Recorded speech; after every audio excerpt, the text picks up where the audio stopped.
और भाई जब से घर शिफ्ट किया है तुम तो ऐसा लगता है किसी बाहर मुल्क चले। फारिया अपनी सहेली रेहाना के हमरा बैठी खूब गुफ्तगू में मशगूल थी, लेकिन अनस मियाँ के कमरे भर में लगने वाले चक्कर बार बार खलल का बाइस बन रहे थे। बड़े हो गए अब तो मेरे ख्याल में टेंशन की बात नहीं होनी चाहिए। रेहाना मुरव्वत में ही बोल पड़ी कि बड़ा हो गया है माशाल्लाह, बहुत शरारती है। फारिया को अभी अपनी तारीफें सुननी थी, लेकिन अनस डिस्टर्ब किए जा रहा है। जाओ अनस, चलो अपने कमरे में पढ़ाई करो। अनस आपसे कहा है ना अपने रूम में जाइए। यार अम्मी तो होमवर्क कंप्लीट कीजिए। अच्छा जाता हूँ। अनस अपने कमरे में चल दिया था और अब दोनों सहेलियां लंबी तान कर बातें करने लगीं। काफ़ी वैसे पतली भी लग रही हैं और रंगत भी बहुत साफ हो रही है। क्या कर रही हैं आजकल? अरे कुछ खास नहीं, तुमको पता है मैं शुरू से अपना कितना ख्याल रखती हूँ, बस उसी का ये असर है। अब आपको देख के लग रहा है कि फुर्सत निकालनी पड़ेगी और अपने ऊपर भी तवज्जो देनी पड़ेगी। रेहाना को मालूम नहीं क्या हुआ था कि वो तारीफ पर तारीफ किए जा रही थी। बहुत भली लग रही हो, तुम्हारा रंग भी कितना निखर गया है।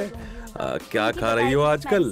फारिया ने शर्माते हुए कहा कि कुछ खास नहीं, बस वही डॉक्टर साहिबा के नुस्खों पर अमल हो रहा है। दवाइयों का एक अंबार लगा हुआ है मेरे रूम में। इतनी दवाइयाँ खाती हैं, कोई साइड इफेक्ट तो नहीं हुआ?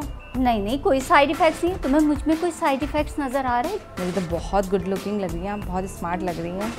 काफी गुफ्तगू के बाद रेहाना ने इजाजत चाही और वहाँ से चल दी। बहुत अच्छा लगा तुम्हारा। मुझे भी बहुत खुशी हुई आपसे मिलकर। आइएगा जरूर, ठीक है? चक्कर लगाइएगा। ओके, अल्लाह हाफिज भाभी। अल्लाह हाफिज। अनस मियाँ किताबें उठाए बेडरूम में जा पहुंचे।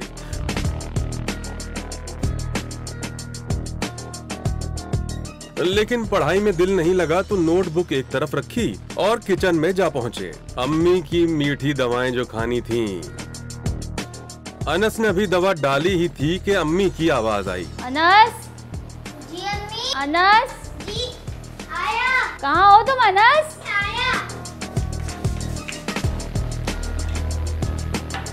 और अनस जी अम्मी आया कहकर वहाँ से चल दिया। कुछ देर बाद अम्मी अनस अनस पुकारती किचन में आ पहुंची। अनस।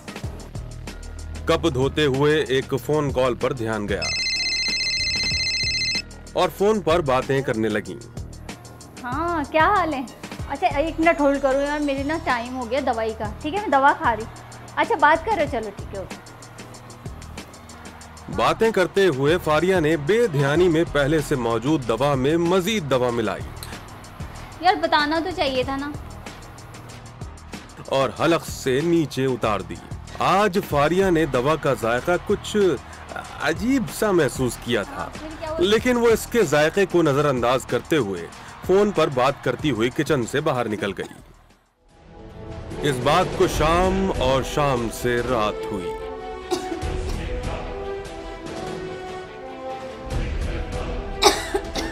लेकिन रात फारिया पर किसी अजाब की तरह उतरी थी।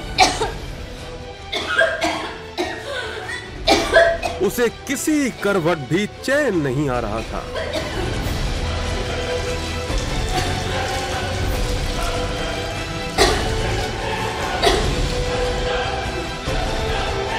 और इसी बेचैनी की कैफियत में फारिया की तबीयत खराब से खराब होती गई।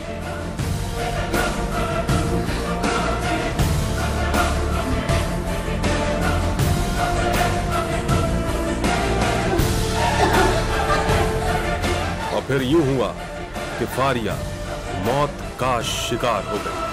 हमारे यहाँ प्रॉब्लम ये है कि अब हम सब जो है वो अपना वजन कम करना चाहते हैं किसी भी तरीके से। हम नॉर्मल वर्कआउट या एक्सरसाइज को अपनाने के बजाय हम ड्रग्स का इस्तेमाल करते हैं, अद्वियात का इस्तेमाल करते हैं, जैसा कि इसने किया।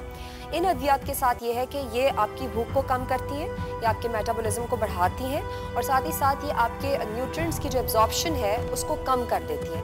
लेकिन इनका नुकसान ये है कि आपके ब्लड प्रेशर को बढ़ा सकती है, आपके हार्ट रेट को बढ़ाएंगी, साथ ही साथ पैल्पिटेशन होगी, ग्लूकोमा भी हो सकता है और विटामिन डी की डेफिशिएंसी जो है वो बहुत कॉमन है इन अद्वियात के साथ। ब्लड प्रेशर बढ़ा, उसका हार्ट रेट बढ़ा और हार्ट जो है वो फेलियर में चला जाएगा, हार्ट फेल हो जाएगा जिसकी वजह से डेथ हो सकती है।